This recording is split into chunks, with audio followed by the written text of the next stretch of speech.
हरे कृष्णा मेरे प्रिय श्रोताओं। आप सभी श्रोताओं का आपके अपने चैनल दिशा स्पिरिचुअल पर आपका स्वागत है। आज हम लेकर आए हैं गुरुवार व्रत की पावन कथा, जिसे सुनने मात्र से सभी मनोकामनाएं पूर्ण होती हैं। गुरुवार व्रत करने से बृहस्पति देवता प्रसन्न होते हैं।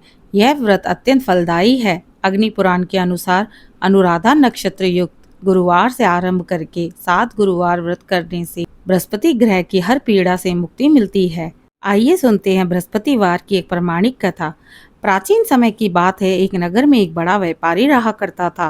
वह जहाजों में माल लदवा कर दूसरे देशों में भेजा करता था। वह जिस प्रकार अधिक धन कमाता था, उसी प्रकार जी खोलकर दान भी करता था। परंतु उसकी पत्नी अत्यंत कंजूस थी। वह किसी को भी दान पुण्य नहीं किया करती थी।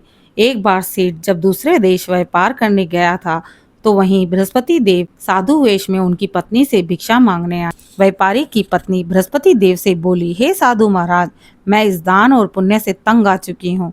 आप कोई ऐसा उपाय बताएं जिससे मेरा सारा धन नष्ट हो जाए और मैं आराम से रह सकूं। मैं ये धन लुटता हुआ नहीं देख सकती। वहीं बृहस्पति देव ने कहा, हे देवी, तुम बड़ी विचित्र हो। संतान और धन से कोई दुखी नहीं होता।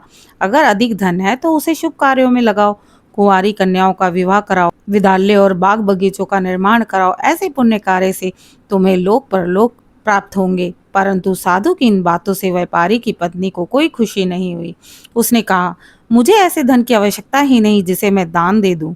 तब बृहस्पति देव बोले, यदि तुम्हारी यही इच्छा है तो मैं तुम्हें एक उपाय बताता हूँ। तुम ऐसा करो कि 7 बृहस्पतिवार घर को गोबर से लीपा करो। अपने केशों को पीली मिट्टी से धोकर स्नान करो। व्यापारी से बृहस्पतिवार के दिन हजामत बनाने को कहो। भोजन में मांस मदिरा खाओ। कपड़े अपने घर में ही धो। ऐसा करने से तुम्हारा सारा धन नष्ट हो जाएगा। इतना कहकर बृहस्पति देव अंतर ध्यान हो गए।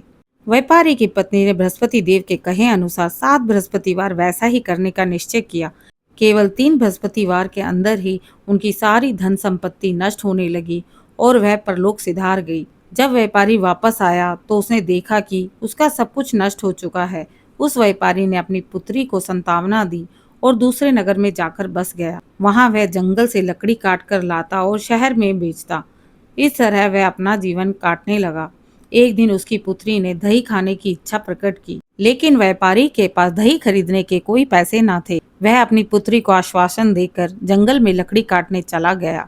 वहां एक वृक्ष के नीचे बैठकर पूर्व दिशा की ओर रोने लगा। उस दिन बृहस्पतिवार का दिन था। तभी वहां बृहस्पति देव साधु के रूप में सेठ के पास आए और बोले, हे मनुष्य, तू इस जंगल में किस चिंता में बैठा है? तब व्यापारी बोला, हे महाराज, आप सब कुछ जानते हैं। इतना कहकर व्यापारी अपनी कहानी सुनाकर रो पड़ा। बृहस्पति देव बोले, देखो बेटा, तुम्हारी पत्नी ने बृहस्पति देव का अपमान किया, इसी कारण तुम्हारा यह हाल हुआ है। लेकिन अब तुम किसी प्रकार की चिंता मत करो। तुम गुरुवार के दिन बृहस्पति देव का पाठ करो। 2 पैसे के चने और गुड़ को लेकर जल के लोटे में शक्कर डालकर वह अमृत और प्रसाद अपने परिवार के सदस्यों और कथा सुनने वालों में बांट दो। स्वयं भी प्रसाद और चढ़ना अमृत लो। भगवान तुम्हारा अवश्य कल्याण करेगा। साधु की यह बात सुनकर व्यापारी बोला, महाराज, मुझे तो इतना भी नहीं बचता कि मैं अपनी पुत्री को दही लाकर दे सकूं। इस पर साधु जी बोले, तुम लकड़ियां शहर में बेचने जाना। तुम्हें लकड़ियों के दाम पहले से चौगुने मिलेंगे, जिससे तुम्हारे सारे कार्य सिद्ध हो सकेंगे। उसने लकड़ियां काटी और शहर में बेचने निकल पड़ा। उसकी लकड़ियां अच्छे दाम में बिक गई, जिससे उसने अपनी पुत्री के लिए दही खरीदा और गुरुवार की कथा हेतु चना गुड़ लेकर कथा की और प्रसाद बांटकर स्वयं भी खाया। उसी दिन से उसकी सभी कठिनाई दूर होने लगी। परंतु अगले बृहस्पतिवार को वह कथा करना भूल गया। अगले दिन वहां के राजा ने एक बड़े यज्ञ का आयोजन कर पूरे नगर के लोगों के लिए भोज का आयोजन किया। राजा की आज्ञा अनुसार पूरा नगर राजा के महल में भोज करने गया, लेकिन व्यापारी और उनकी पुत्री थोड़ी देर से पहुंचे। अतः उन दोनों को राजा ने महल में ले जाकर भोजन कराया। जब वे दोनों लौट कर आए, तब रानी ने देखा कि उसका खूंटी पर टंगा हार गायब है। रानी को व्यापारी और उसकी पुत्री पर संदेह हुआ। उसका हार उन दोनों ने ही चुराया है। राजा की आज्ञा पाकर उन दोनों को कारावास की कोठरी में कैद कर दिया गया। कैद में पकड़कर दोनों अत्यंत दुखी रहे। वहां उन्होंने बृहस्पति देवता का स्मरण किया।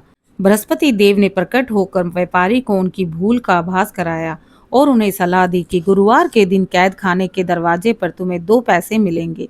उनसे तुम चने और मुनक्का मंगवाकर विधि पूर्वक बृहस्पति देवता का पूजन करो।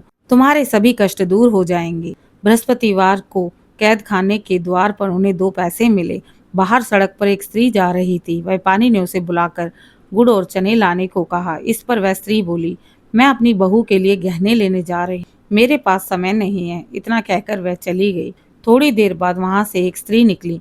व्यापारी ने उसे बुलाकर कहा कि हे बहन, मुझे बृहस्पतिवार की कथा करनी है, तुम मुझे 2 पैसे का गुड़ चना ला। बृहस्पति देव का नाम सुनकर वह स्त्री बोली, भाई मैं तुम्हें अभी गुड़ चना ला कर देती हूँ। मेरा इकलौता पुत्र मर गया है, मैं उसके लिए कफन लेने जा रही थी, लेकिन मैं पहले तुम्हारा काम करूंगी, उसके बाद अपने पुत्र के लिए कफन लाऊंगी। वह स्त्री बाजार से व्यापारी के लिए गुड़ चना ले आई और स्वयं भी बृहस्पति देव की कथा सुनी। कथा के समाप्त होने पर वह स्त्री कफन लेकर अपने घर गई। घर पर लोग उसके पुत्र की लाश को राम नाम सत्य है कहते हुए शमशान ले जाने की तैयारी कर रहे थे।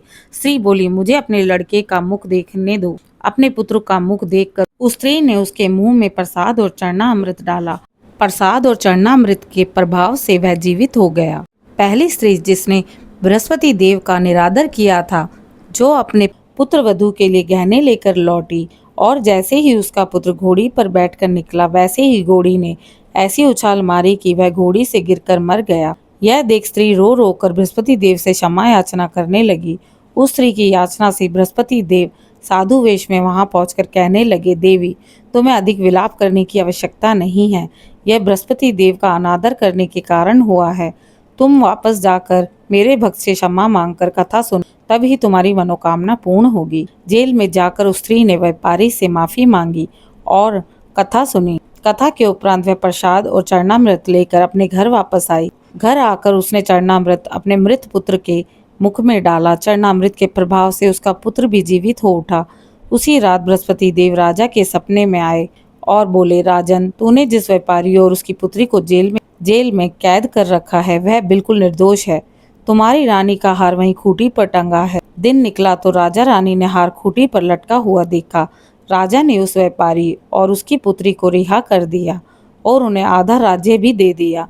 उसकी पुत्री का विवाह उच्च कुल में करवा कर दहेज में हीरे जवाहरात भी दिए। जय बृहस्पति देव। ओम बृहस्पति देवाय नमः। अगर आपको ये कथा अच्छी लगी हो तो इसे लाइक, शेयर और सब्सक्राइब जरूर करें। फिर मिलेंगे एक नई व्रत कथा के साथ।